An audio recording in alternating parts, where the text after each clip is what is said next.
Shalom! Estamos aqui mais uma vez no nosso momento Pão do Céu para trazer uma palavra de Deus ao seu coração. O tema da reflexão de hoje é Quando ninguém se preocupa comigo. Você já sentiu sozinho ou sozinha alguma vez? Você já se sentiu abandonado ou abandonada? Se ainda não se sentiu, se prepare, porque todos nós, em algum momento da vida, nos deparamos com esta triste realidade. Então, se você está vivendo esta crise ou quer se preparar para enfrentar ela na sua caminhada, eu convido você a ouvir esta reflexão.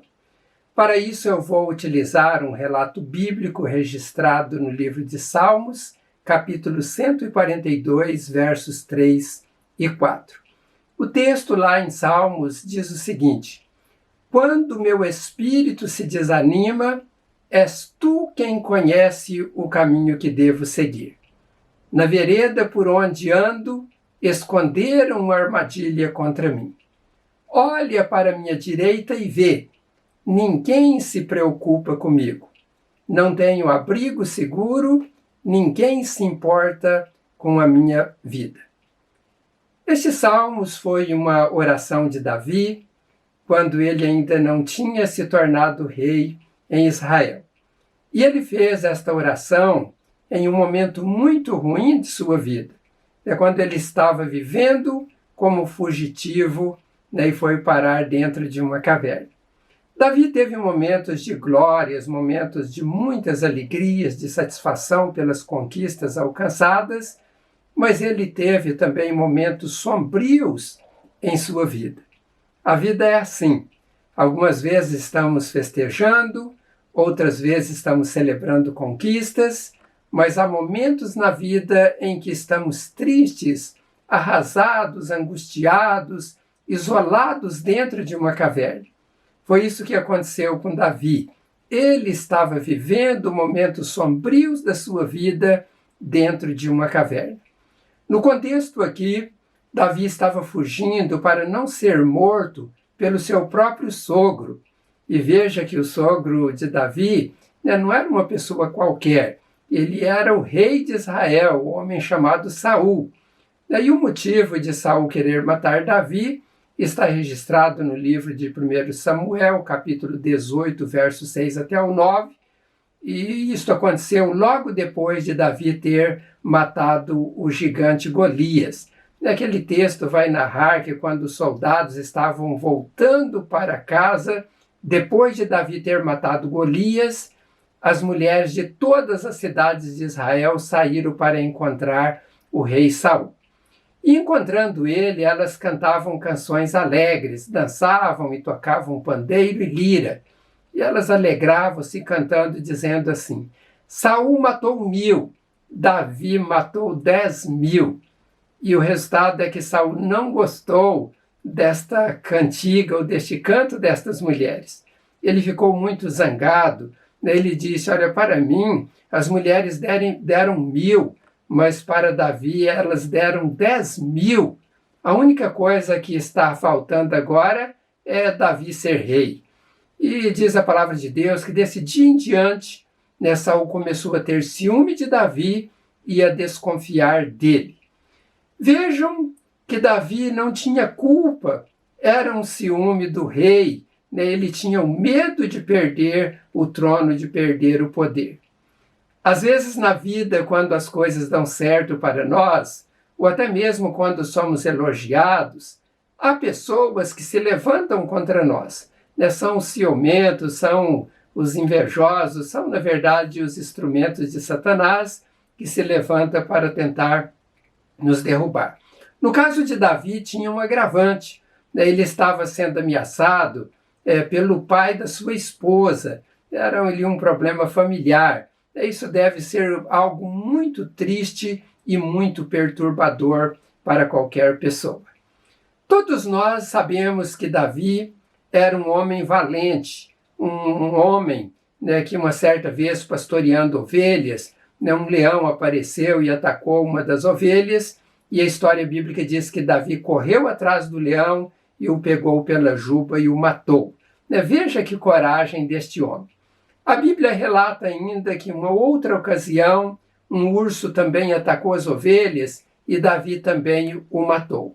Mas um dos maiores feitos de Davi aconteceu quando ele sozinho enfrentou o gigante Golias, o grande filisteu, um homem guerreiro. E ele então enfrenta aquele homem sozinho, tá certo que ele foi na força de Deus, Deus o ajudou, e ele então derruba aquele Golias com uma pedrada cravada na sua fronte. Uma outra demonstração de coragem e valentia de Davi está registrado no livro de 1 Samuel, capítulo 18, verso 25, quando Saul promete uma de suas filhas, aquela chamada Mical, para que se tornasse noiva de Davi e esposa, mas ele colocou uma condição para que Davi pudesse ter ela como noiva ou como mulher. E a condição era que Davi deveria trazer 100 prepúcios dos homens filisteus. E Saul, na verdade, ele queria que Davi fosse lá lutar contra aqueles homens para que ele morresse. Jamais Saul pensou que Davi sobrevivesse indo cumprir com uma tarefa tão difícil quanto essa. Mas, com a sua valentia, com a sua coragem, ele não temeu aqueles homens. Ele foi lá e ele então conseguiu não apenas 100, mas diz as Sagradas Escrituras que ele trouxe 200. E o rei ficou aí pasmo de ver dele ter conseguido aquilo e teve que entregar a filha dele a Davi. Mas por que estou dizendo desta coragem de Davi de ter enfrentado tantos homens, animais ferozes, sendo que agora ele estava fugindo do seu sogro, um homem? Se nós olharmos, irmãos, nas Sagradas Escrituras, todos que vocês nos ouvem, Davi ele não estava fugindo de Saul por medo, mas ele não queria enfrentar o pai da sua esposa, e não só isso, ele não queria tocar no ungido do Senhor. Ele fala sobre isso quando ele teve a oportunidade clara de matar o rei Saul. Ele disse, jamais eu tocaria no ungido do Senhor. De fato, Saul era ungido do Senhor, embora ele estava completamente desqualificado como ungido do Senhor por causa das atitudes que ele estava tendo, não somente contra Davi, mas também ele estava tendo algumas condutas que eram reprovadas por Deus. Neste mundo, nós temos algumas situações como aquela de Davi. E muitas vezes quando alguém nos maltrata, quando alguém nos persegue, nós podemos querer agir com violência, com espírito agressivo, e isto não resolve nada. Então Davi, para não entrar com este espírito de agressão, de enfrentamento, ele preferiu então ir para um lugar deserto e viver ali longe das pessoas. Ele entra então dentro de uma caverna e é ali que ele está vivendo esta crise. Então, quando nós temos dificuldades na nossa vida, quando pessoas nos maltratam, muitas vezes nós também vamos para uma direção onde nós entramos em crise e onde nós entramos dentro de uma caverna. Foi justamente isto que aconteceu com Davi, este homem corajoso, mas ele então acaba indo parar dentro de uma caverna e nesta caverna ele se sente sozinho. Ali então não tem a esposa dele, não tem filhos, não tem os amigos, ali ele está completamente sozinho e ele então agora ora a Deus porque ele vê que a única saída é uma ajuda milagrosa de Deus, é uma intervenção de Deus para que ele pudesse sair ali daquela caverna. E o texto lá em Salmo 142, verso 4, a oração de Davi, ele diz, olha para a minha direita e vê, ninguém se preocupa comigo, não tenho abrigo seguro, ninguém se importa com a minha vida. Aqui Davi fala de duas coisas que aconteceram com ele e que pode acontecer com qualquer um de nós, que é dois sentimentos. O primeiro é o sentimento de que ninguém se preocupava com ele. e o segundo é de que ninguém se importava, né, com a vida dele. Talvez você já viveu isto na sua vida, ou está vivendo isso na sua vida, onde você começa a perceber e ter este sentimento que ninguém se preocupa com você, que ninguém se importa com você. Isto pode estar acontecendo com qualquer pessoa, e você pode ser alguma delas. Eu estava olhando no original da escrita dos Salmos, que foi escrita em hebraico, e quando ali Davi está dizendo que ninguém se preocupa com ele, esta palavra preocupar é a palavra darash, lá no hebraico.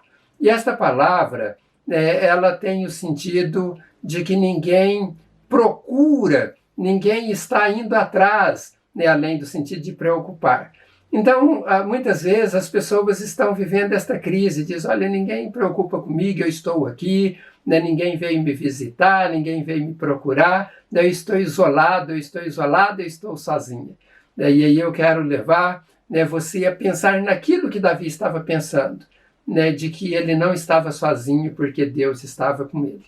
A outra palavra, importar, no hebraico, esta palavra, ela tem o sentido de tratar como estrangeiro, ou seja, assim, a pessoa pouco está ligando, porque tratar como estrangeiro, naquele tempo, era uma pessoa bem desvalorizada, aonde não tinha todas as coisas que uma pessoa podia ter, ele sendo ali da sua própria nação. E ainda hoje, até mesmo nos direitos, é assim, uma pessoa que não tem a sua legitimidade, como cidadão de um país, ele tem alguns problemas, ele tem algumas coisas que ele não tem o direito, ele não tem as mesmas considerações que tem uma pessoa que faz parte da sua cidadania.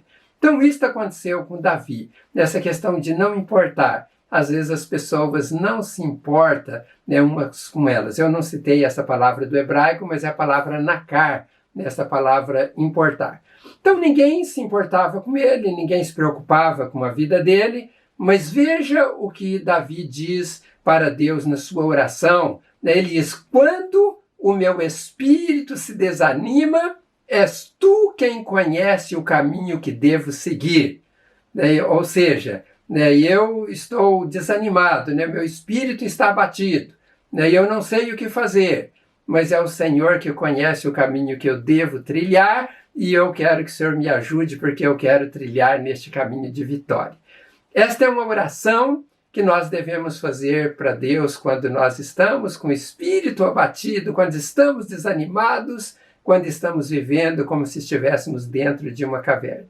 E Deus, Ele que conhece as nossas necessidades e que sabe da nossa fé, da forma como nós estamos pedindo, Ele vai nos ajudar para que nós saiamos daquela situação com uma situação vitoriosa. Davi, ele demonstra esta confiança em Deus. No verso 5 ele diz, clamo a ti, Senhor, e digo, tu és o meu refúgio, és tudo o que tenho na terra dos viventes. Ou seja, Davi falou, olha, eu não tenho mais ninguém por mim, me desprezaram, me abandonaram, mas o Senhor é tudo que eu tenho. E quando nós temos Deus como sendo tudo na nossa vida, de fato nós temos tudo porque é Deus que supre as nossas necessidades. E quando Davi fala que Deus é o refúgio, também esta palavra no original, lá no hebraico, que é a palavra machashe, esta palavra ela tem o sentido de um abrigo da chuva, de um temporal, de um perigo e até mesmo de uma falsidade. Então Davi estava dizendo, olha meu Senhor, olha meu Deus, o Senhor é o abrigo nessa tempestade que eu estou passando, neste perigo iminente que está à minha frente de eu perder a minha vida. E o Senhor também é o refúgio da falsidade, porque muitas vezes Saul se mostrou como sendo uma pessoa que queria ajudar Davi, mas na verdade ele queria ver Davi morto. Quantas vezes pessoas atentam contra a vida das outras neste mundo, desejando que elas morram? Muitas pessoas desejam mal para as pessoas neste mundo. E Davi, ele então declara, és tudo que eu tenho. E quando nós temos Deus como tudo, estes maus pensamentos, esses desejos maus dos invejosos, eles não vão atingir a nossa vida, porque Deus irá nos proteger. Eu fico aqui pensando, né, se fosse nós, qual seria o teor da nossa oração a Deus, né, estando dentro de uma caverna? Né, será que você diria, tu és o meu refúgio? E se nós pensarmos aqui racionalmente, né, que refúgio? Né, uma pessoa dentro de uma caverna, sozinho, isolado, sem ninguém se importando com ele. Mas Davi, ele declara que Deus era o refúgio, porque ele cria que Deus tiraria ele dentro daquela caverna e levaria ele a um lugar melhor, onde ele seria abençoado. Me chama a atenção, né, um dos pedidos de Davi nesta oração do Salmo 142, porque ele diz o seguinte: liberta-me da prisão e renderei graças ao teu nome, e então os justos se reunirão à minha volta por causa da tua bondade para comigo. O grande problema quando somos desprezados, quando as pessoas não se importam ou não se preocupam com a gente, é que ficamos presos em ressentimentos, em decepções, em amarguras, em revoltas, e isto nos mantém nas cavernas da vida. Mas quando reconhecemos que tudo que temos é Deus, e que Ele sabe a saída, e que Ele é o nosso refúgio em meio às tempestades. Quando oramos a Ele com fé e com esperança, Deus age em nosso favor e nos abençoa muito. Esta mensagem poderia ter como título, Da Caverna para o Trono. Foi isto que aconteceu com Davi. Deus quer te tirar da caverna para te levar para um lugar de glória. Acredite neste Deus, busque este Deus, espere neste Deus e reverencie este Deus. Que Deus abençoe grandemente a sua vida e eu quero orar para que Deus lhe fortaleça nas adversidades. Senhor, obrigado por me dar esta palavra e que pude transmitir a todos estes que me ouvem através do canal Palavras de Vida. Meu Deus, pode ter alguma pessoa vivendo esta crise de estar dentro de uma caverna, de estar depressivo, de estar se sentindo sozinho, abandonado, ó Deus, sentindo que as pessoas não se preocupam com ela. Mas a tua palavra diz que ainda que uma mãe abandonar o seu filho, mas o Senhor jamais o abandonará. Ajude esta pessoa a crer nesta promessa do Senhor. E ajude a Deus ela a buscar ao Senhor, esperar no Senhor, confiar, ó Deus, na tua palavra, para que ela possa sair desta crise, possa sair desta caverna. Ó Deus, fortaleça o coração e a vida de cada um. Abençoe os teus filhos onde estiverem. Ó Deus, aqueles que estão enfermos, coloque as tuas mãos, cure e liberte de todo mal. E dai a tua bênção, que os teus filhos prosperem em tudo que fizer. Esta é a minha oração, meu Deus, em nome do Senhor Jesus. Amém. Que Deus abençoe rica e abundante a sua vida. Foi uma grande alegria estar com vocês aqui mais um tempo neste momento que denominamos o momento Pão do Céu. E se Deus quiser, em breve nós estaremos aqui de volta com mais uma palavra ao seu coração. E eu peço a todos vocês que compartilhem esta palavra, porque vocês são também e vão se tornar semeadores da palavra de Deus, esses corações que estão famintos e muitos deles arrasados aí neste mundo sem saber o que fazer. Então multiplique esta mensagem e eu sei que Deus abençoará a sua vida. Então fique com Deus, um grande abraço e até em breve, se Deus assim permitir.